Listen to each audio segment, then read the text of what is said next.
अस्सलाम वालेकुम, मैं हूं समर अब्बास। आप मेरा डिजिटल चैनल देख रहे हैं। तो आज की इस वीडियो में हम बात करेंगे दो तीन अहम तरीन खबरों के हवाले से। एक तो हम बात करेंगे एक बड़े चैनल के एक बहुत ही बड़े एंकर को क्यों ऑफ एयर किया गया है। इस खबर में कितनी सदाकत है कि ऑफ एयर किया गया, चैनल का मौक़िफ़ क्या है ऑफ एयर किए जाने के हवाले से आपके साथ डिटेल्स शेयर करेंगे। और नाज़रीन, हम बात करेंगे इस वक्त पाकिस्तान तहरीक इंसाफ के ताल्लुकात जो हैं क्या मौलाना फजल रहमान के साथ ठीक हो रहे हैं। जो मुलाकात हुई पाकिस्तान तहरीक इंसाफ की लीडरशिप की, जिसमें असद कैसर साहब थे, अली मोहम्मद खान साहब थे, बैरिस्टर साहब साहब का मौके भी आया, वो क्यों मिले मौलाना फजल रहमान साहब के साथ। मौलाना फजल रहमान जिनके बारे में इमरान खान साहब का बड़ा एक सख्त मौक़िफ़ है, तो उनके पीछे नमाज पढ़ी, उनसे मुलाकात की, नमाज पढ़ना चलो किसी पीछे पढ़ मुलाकात क्यों की, इसकी डिटेल्स आपके साथ शेयर करेंगे। और नाज़रीन, हम बात करेंगे इमरान खान साहब के हवाले से इस्लामाबाद हाई कोर्ट ने फैसला किया है कि उनकी जो तोशा खाना केस साइफर केस के अंदर जो उन्होंने एक दरख्वास्त दे रखी थी फ़र्द जुर्म रोकने के हवाले से, उस पर फैसला आ गया है इस्लामाबाद हाई कोर्ट का। इस फैसले को भी डिस्कस करेंगे। आपसे रिक्वेस्ट है कि चैनल को अगर आपने अब तक सब्सक्राइब नहीं किया तो चैनल को सब्सक्राइब करना ना भूलें। बेल आइकन प्रेस करें ताकि आपको तमाम वीडियोज़ की अपडेट्स मिल जाया करें। और वीडियो पसंद आए तो लाइक करें और फीडबैक अपना कमेंट सेक्शन में ज़रूर दें। तो जनाब, सबसे पहले बात करते हैं कि इमरान खान साहब के हवाले से आज बात करते हैं। सबसे पहले कि जो इस्लामाबाद हाई कोर्ट में उनका केस लगा हुआ है साइफर के हवाले से, चूँकि साइफर केस के अंदर बड़ी तेज़ी के साथ बड़ा स्पीडी ट्रायल चल रहा है और पाकिस्तान तहरीक इंसाफ के वकला भी इस हवाले से बात कर चुके हैं। वो कहते हैं कि हमें बहुत ज़्यादा इस हवाले से फ़िक्र है कि जितनी स्पीड से ये ट्रायल चल रहा है, बहुत जल्द इमरान खान साहब की इस केस के अंदर उन्हें सज़ा दे दी जाएगी। और सज़ा के हवाले से इसमें मैं बता चुका हूँ कि 10 साल तक की सज़ा जो है वो इसमें खर्चा के इमरान खान को दे दी जाए। और इस केस में चूँकि अब फ़र्द जुर्म आयद होना थी 17 तारीख को, तो फ़र्द जुर्म फ़िलहाल तो जज ने मौखर कर दी थी, लेकिन अब फ़र्द जुर्म के हवाले से पाकिस्तान तहरीक इंसाफ ने 2-3 पटिशन डाल रखी हैं। एक पटिशन तो ये थी जनाब कि इस केस को ही कलअदम करार दिया जाए। नंबर 2 उसमें फिर ये दरख्वास्त थी कि इस केस को कलअदम करार दिया जाए, यानी इस ट्रायल को ही फारिग किया जाए, ये ट्रायल बनता ही नहीं है। नंबर 2 इसमें यह थी कि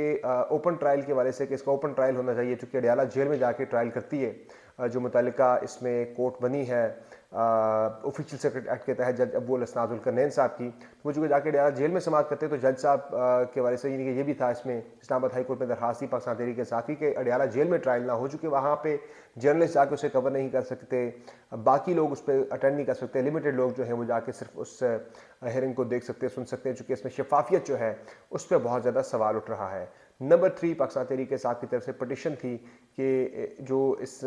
साइफर केस में जो फ़र्द जुर्म आयद की जा रही है वो रोकी जाए, इसका ट्रायल फ़िलहाल रोका जाए। तो एक तो इसमें जो जेल ट्रायल के हवाले से, जेल के अंदर ट्रायल के हवाले से तो आ चुका है इस्लामाबाद हाई कोर्ट का फैसला। वो तो पाकिस्तान तहरीक इंसाफ की इमरान खान की दरख्वास्त को एंटरटेन नहीं किया गया था, बल्कि उसमें कहा गया था कि ट्रायल जेल में होगा, चूँकि इमरान खान की सेफ्टी एंड सिक्योरिटी जो है उसकी वजह से ट्रायल जो है वो जेल में किया जा रहा है। दूसरी जानिब हालांकि इसमें अगर कमेंट किया जाए तो कमेंट ये बनता है कि मियाँ नवाज शरीफ की जान को भी ख़तरा है। वो भी साबिक़ वज़ीर आज़म है, लेकिन वो तो अदालतों के अंदर बड़ा उन्हें हैवी किस्म का प्रोटोकॉल दे के आप उन्हें अदालतों के अंदर जो है ला रहे हैं। और दूसरा उसमें एक ये भी चीज़ है कि मियाँ नवाज शरीफ के वाले से तो बड़ा हम देख रहे हैं कि बड़ा शदीद, बड़ा सख्त किस्म का प्रोटोकॉल है, बड़ा सख्त किस्म का नज़र आ रहा है कि नैब भी कितना ज़्यादा इस वक्त मियाँ नवाज शरीफ के साथ एक गठजोड़, नैब नवाज शरीफ गठजोड़ भी बड़ा खुल के नज़र आ रहा है। और उसकी मिसाल आप ये भी देख सकते हैं कि आज भी इस्लामाबाद हाई कोर्ट के अंदर जब बात हुई नैब के प्रोसिक्यूटर से पूछा गया अपीलों के हवाले से, तो जब ये पटिशन लगी हुई थी तो वहाँ ये बात हुई है इस्लामाबाद हाई कोर्ट में आज के मियाँ नवाज शरीफ की जो पटिशन जो है यानी कि उनकी जो अपीलें हैं उनकी बहाली के हवाले से नैब के प्रोसिक्यूटर से जब पूछा गया तो उन्होंने कहा जी कि इस पे ना जब हम यानी कि टाइम आने पे इसके ऊपर जब अपीलें लग जाएंगी तो फिर हम अपना मौक़िफ़ देंगे कि हमने मुखालफत करनी है या नहीं करनी। तो इस्लामाबाद हाई कोर्ट ने इसलिए जज साहब ने पूछा था कि उन्होंने कहा था कि पहले भी आप लोगों ने इसकी मुखालफत कोई नहीं की, लेकिन नैब प्रोसिक्यूटर ने एक बहुत अहम बात की जो काबिल ज़िक्र है, काबिल गौर है। वो इसलिए कि नैब की जानिब से पहले भी जितनी सहूलतकारी मियाँ नवाज शरीफ की हो रही है उन्होंने मुखालफत नहीं की मियाँ नवाज शरीफ की ज़मानत के हवाले से, तो अब भी नैब ने यह इशारा दे दिया कि भाई हमने कोई मुखालफत नहीं करनी। उसकी वजह यह है कि नैब ने आज कहा कि भाई ये तो केस में तो नैब ने किया ही नहीं है, अल अजीज़िया हो गया या एवन फील्ड रेफरेंस हो गया, इसमें तो नैब ने इन्वेस्टिगेशन की ही नहीं है, ये तो नैब का केस है ही नहीं, ये तो सुप्रीम कोर्ट ऑफ पाकिस्तान के नीचे ने जो है इस पर एक स्पेशल कोर्ट बना के, नैब कोर्ट बना के एक इंक्वायरी ऊपर एक मॉनिटरिंग जज बिठा के जो है ये सज़ा वगैरह हुई थी, ये ट्रायल सारा चला था, तो हमने तो उस मामले को इतना इन्वेस्टिगेट किया ही नहीं, ये तो GIT वगैरह ने किया था। तो हम तो इस केस की के बारे से कुछ ज़्यादा बात कर भी नहीं सकते। यानी नैब ने कह दिया भाई हमारा तो इस केस के साथ कोई लेना देना नहीं है, तो हम तो इस केस के अंदर भाई मुझे लग ही रहा है कि नैब इसमें जब अपील मियां नवाज शरीफ की लगेगी तो नैब इसमें भरपूर किस्म की उसकी हिमायत करेगा, यानी कि हिमायत से मुराद मुखालफत नहीं करेगा और मियां नवाज शरीफ के लिए ओपन फील्ड छोड़ दिया जाएगा और उनकी दोनों अपीलों में सज़ा उनकी कलअदम हो जाएगी। तो ये फ़र्क बताना ज़रूरी था कि ट्रीटमेंट जो है वो जो इस वक्त तराजू के दोनों पलड़े हैं वो बराबर नहीं है, बल्कि एक तरफ झुकाव बहुत ज़्यादा, दूसरी तरफ तो झुकाव बिल्कुल है ही नहीं है, पलड़ा बिल्कुल खाली है दूसरी साइड पे। तो इसमें यही था कि एक तो इमरान खान की जो जेल ट्रायल के बारे से थी कि सिक्योरिटी इमरान खान की कॉम्प्रोमाइज़ नहीं कर सकते, तो आप मियां नवाज शरीफ को तो सिक्योरिटी दे रहे हैं बड़ी ठीक ठाक किस्म की, वो आप इमरान खान को भी दे सकते हैं, और जब तक वो गिरफ्तार नहीं हुए थे तो फिर तो आप धड़ाधड़ बुला रहे थे, तभी आपको सिक्योरिटी को देखना चाहिए था। तो मकसद वही है कि किसी के सामने इमरान खान की कोई वीडियो तस्वीर या कोई झलक ना आ जाए। अब दूसरी जो उसमें थी उसमें फैसला उनके खिलाफ आ गया। दूसरा जो केस है इमरान खान के हवाले से वो है जी, अब उन्होंने किया था कि फ़र्द जुर्म आयद ना की जाए, तो फ़र्द जुर्म भी उन्होंने कहा जी कि इस पर हम नहीं रोक रहे, लेकिन इतना जो है पाबंद करते हैं हम नीचे ट्रायल कोर्ट को, यानी कि जो मुतल्लिका जो कोर्ट है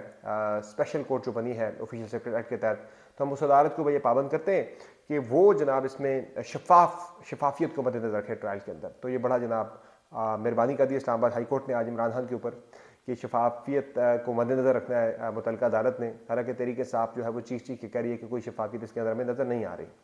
बाकी जो दूसरी खबर है जनाब उस पर बात करते हैं कि आज पाकिस्तान तहरीक इंसाफ की लीडरशिप मिली है जी, असद कैसर साहब, अली मोहम्मद खान साहब, ये लोग पहले बैरिस्टर उनसे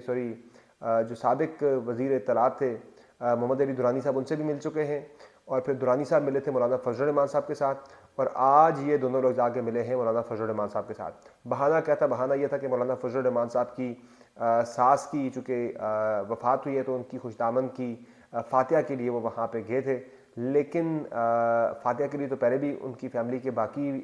मौलाना के ऊपर अटैक होते रहे, काफ़ी कुछ होता रहा, कभी तीमारदारी के लिए नहीं गए, कभी किसी किस्म की फातिहा के लिए हमने कभी जाते नहीं देखा किसी को भी JUI के किसी रहनुमा की तरफ। लेकिन आज पहुँचे अली मोहम्मद खान साहब भी पहुँचे और असद कैसर साहब भी गए, मौलाना के पीछे नमाज भी पढ़ी, शीर व शकर भी हो गए। इस पर 3 मुख्तलिफ मौक़िफ़ आए हैं। बैरिस्टर साहब का मौक़िफ़ है जी कि हम इस पर जो है गए थे, क्या कहते हैं, हमने कुछ सियासी यानी कि जो है हमारी एक स्ट्रेटजी का ऐसा था कि हमने जाके उनसे मिलना है। और दूसरा इस पर अली मोहम्मद खान साहब का था जी हमारा शिवा है, हमारी रिवायात हैं कि हम इस तरह के मौके पे लोगों को जो है वो अकेला नहीं छोड़ते, हम जाके मिलते हैं। जबकि इसमें जो तीसरा मौक़िफ़ था वो सामने आया है असद कैसर साहब का। उनसे जब पूछा गया कि क्या आप खान साहब की मर्ज़ी से, उनकी रजामंदी से गए थे, हाँ हाँ सबकी रजामंदी से जाके मिले हैं, तो वो एक बात बन नहीं पा रही। लेकिन जो मैंने आपको खबर दी थी कि कौमी मुफाहमत की कौमी मुफाहमत के नाम पे एक फ़्रॉड जो है वो शुरू हो चुका है, और मैंने आपको बताया था कि माइनस इमरान खान एक कौमी मुफाहमत की कोशिश हो रही है जिसमें तमाम पॉलिटिकल स्टेक होल्डर्स को ऑन बोर्ड लाने की कोशिश हो रही है, और वो खबर मेरी दुरुस्त साबित हो रही है कि उसमें कौमी मुफाहमत के हवाले से चीज़ें हो रही हैं, मुलाकातें शुरू हो चुकी हैं और मज़ीद मुलाकातें भी आने वाले दिनों में होनी हैं। बाकी फाइनली जो मैंने बात की थी कि एक बड़े एंकर को ऑफ एयर किए जाने की खबरें इस्लामाबाद के अंदर बहुत ज़्यादा ज़ेर गर्दिश हैं, और वो बड़े एंकर हैं काशिफ अब्बासी, जिन्होंने 2 दिन से प्रोग्राम नहीं किया। काशिफ अब्बासी 24 तारीख को अरशद शरीफ साहब की सालाना जो बरसी थी, पहली बरसी थी, उस बरसी पर मौजूद थे, मेरी उनसे वहाँ मुलाकात भी हुई थी। लेकिन उसके बाद फिर उन्होंने जो प्रोग्राम किया था, एक प्रोग्राम तो उन्होंने किया था पाकिस्तान क्रिकेट टीम के वाले से, क्रिकेट पे उन्होंने किया था वर्ल्ड कप में पाकिस्तान क्रिकेट टीम की परफॉर्मेंस के वाले से। उसके बाद फिर उन्होंने कोई भी शो नहीं किया, क्योंकि उसी शाम 7 बजे एक डॉक्यूमेंट्री चलनी थी 24 तारीख को, तो वो डॉक्यूमेंट्री जो है वो नहीं ऑन एयर हो सकी। और डॉक्यूमेंट्री जो एयरवे पे चलनी थी अरशद शरीफ साहब के बारे से, वो ऑन एयर नहीं हो सकी। उसकी वजह क्या थी मैं इस पर कमेंट नहीं करूँगा, आपको खुद पता है सारे सियाने की वजह उसकी क्या हो सकती है, मुमकिन तौर पर किसके प्रेशर की वजह से डॉक्यूमेंट्री नहीं चली होगी। तो वो डॉक्यूमेंट्री जनाब किस्सा मुख्तसर नहीं चल सकी थी, दबाव काफ़ी ज़्यादा था, जिसके बाद ARY के डायरेक्टर प्रोग्रामिंग अमाद यूसुफ साहब ने एक ट्वीट भी किया था कि आई कांट ब्रीथ, मैं सांस नहीं ले पा रहा। तो उसके बाद फिर काशिफ अब्बासी साहब ने भी एक प्रोग्राम किया, उन्होंने उसमें यानी कि 2 प्रोग्राम ARY के हुए, उसमें उन्होंने अरशद शरीफ साहब के बारे से बातचीत वगैरह की, यानी कि काफ़ी ज़्यादा एक प्रेशर वगैरह उनके ऊपर आया। और इत्तलात ये हैं, ख़बरें ये चल रही हैं कि हमारे तक जो इत्तलात पहुँची अभी तक इस्लामाबाद के अंदर जो गर्म है कि काशिफ अब्बासी साहब को फ़िलहाल ऑफ एयर कर दिया गया है, ऑफ एयर किया गया है। उनकी कोई जॉब तलबी हुई थी वो उसमें नहीं पहुँचे, जिस वजह से उन्हें ऑफ एयर किया गया है। जबकि ARY की मैनेजमेंट से जो हमारी बात हुई है, ये मैं आपको बता रहा हूँ, जो खबर इस्लामाबाद के अंदर गर्म है कि काशिफ अब्बासी को ऑफ एयर किया गया, जॉब तलबी हुई थी वो नहीं गए, 2 मरतबा बुलाया गया, वो जब नहीं गए तो उन्हें ऑफ एयर कर दिया गया अल्टीमेटली।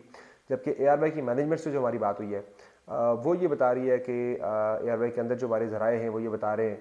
कि जनाब को ये ऑफ़र नहीं किया गया, बल्कि काशिफ अब्बासी साहब जो हैं वो 2 हफ्ते की छुट्टी पर बरतानिया गए हैं, लंदन गए हैं, इसलिए वो प्रोग्राम नहीं कर रहे। एयरवाई पर 8 बजे का शो जो है काशिफ अब्बासी साहब का, वो मारिया मेमन साहिबा ने होस्ट किया है। और ख़बरें ये हैं कि एयरवाई का मौक़िफ़ यह है, जो ऑफिशियल मौक़िफ़ है कि काशिफ भाई साहब को ऑफ़र नहीं किया गया, बल्कि वो 2 हफ्ते के लिए बरतानिया चले गए हैं। तो कुछ लोग यहाँ पे गायब होते हैं तो वो शुमाली इलाका जा चले जाते हैं, तो जब वो स्क्रीन से गायब होते हैं तो वो बरतानिया चले जाते हैं। तो ये बड़ा इंटरेस्टिंग एक पाकिस्तान में एक ट्रेंड बना है। देखते हैं कि काशिफ भाई साहब कब वापस आते हैं और आके अपना प्रोग्राम दोबारा से रिज्यूम करते हैं। मेरा से जो इस पर चमगोइयाँ हैं या फिर जो भी इस पर चल रही हैं वो सारी की सारी डाई डाउन हो जाएंगी अगर वो आके प्रोग्राम अपना 2 हफ्ते बाद शुरू कर देते हैं। अमूमन वो वहाँ से भी प्रोग्राम करते रहे हैं स्काइप पे। जब वो पिछली मरतबा जब वो काशिफ भाई साहब छुट्टियों पर गए थे तो वो स्काइप पे अपना प्रोग्राम करते रहे हैं बैरून मुल्क से। तो बरतानिया से उन्होंने प्रोग्राम किया, मुझे याद अच्छी तरह से। तो इस मरतबा वो स्काइप पे प्रोग्राम भी नहीं कर रहे। तो जो अफवाह चल रही है इस्लामाबाद के अंदर, मुझे उस अफवाह के अंदर काफ़ी ज़्यादा जो है हकीकत जो है उसमें सच्चाई मुझे नज़र आ रही है। तो बाकी इस वीडियो के अंदर इंशाल्लाह अगली वीडियो में आपके साथ में कुछ बड़ी इंपॉर्टेंट डिटेल्स शेयर करने जा रहा हूँ कि जिसमें हम बात करेंगे कौमी मुफाहमत के वाले से जो इस वक्त बातें हो रही हैं, जो कोशिशें हो रही हैं, वो बड़ी इंपॉर्टेंट कोशिशें हो रही हैं और 2-3 बड़ी इंपॉर्टेंट मुलाकातें, बहुत ही अहम मुलाकातें होने जा रही हैं। और आज इमरान खान साहब के बारे से कौन सी अहम अपडेट्स होनी है वो डिटेल्स भी आपके साथ शेयर करेंगे। फिलवक्त सबर बास को इस वीडियो में इजाज़त दीजिए। खुदा हाफिज़।